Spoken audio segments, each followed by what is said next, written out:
s'appelle La fille de son père et ça raconte la relation entre un père et sa fille. Et plus précisément, c'est l'histoire d'un homme qui élève seul son enfant et ils vivent en vase clos comme ça. Ils se construisent une vie ensemble, ils grandissent ensemble, ils s'élèvent l'un l'autre. Et on les retrouve au moment où vont se séparer, puisqu'elle arrive à ses 18 ans, elle va partir de la maison. Et donc on raconte ce moment un peu particulier comme ça de séparation entre ce père et sa fille. J'avais envie de raconter cet amour-là, cet amour entre un parent et son enfant, un amour inconditionnel et qui est aussi une emprise de l'un sur l'autre, quoi. C'est-à-dire c'est des gens qui ont grandi ensemble, qui s'éduquent l'un l'autre, mais qui aussi s'enferment un peu entre eux. Et donc, comment sortir de là? Ça m'intéressait de montrer ça, quoi, et de pousser cette relation à l'extrême.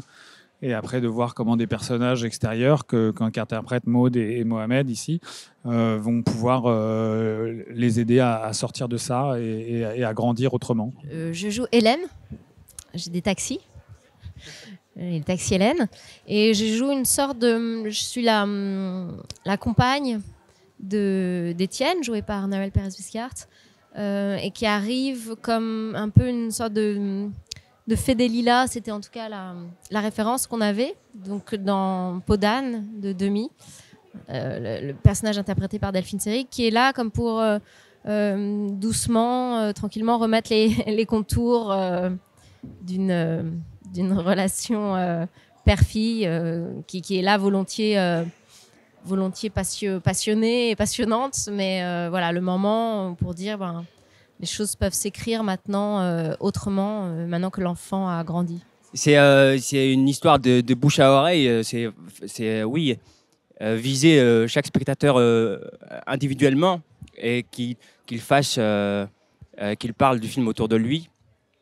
Donc, mais on est là pour ça et c'est au plaisir. Ah bien sûr, moi je pense que le monde dans lequel on vit, il imprègne, mais il est aussi ce qu'on en fait au jour le jour, effectivement, et l'imagination qu'on y met, et la poésie et la douceur que chacun peut y mettre, et chacun le réinvente chaque jour. Donc c'est effectivement parfois ça suppose d'être un peu volontariste par rapport à ça, mais en tout cas il n'est pas écrit à l'avance et les personnages du film ont cette imagination-là et ont cette capacité de, justement, la poésie, elle est là pour ça. C'est ça l'essence même de la poésie, c'est de pouvoir chaque jour réinventer une manière de voir les choses et une manière de vivre peut-être différente et peut-être imprévue, imprévisible, mais en tout cas qui aille dans différentes directions et qui ait cette liberté-là. Et il ne faut surtout pas se perdre, je pense, ça.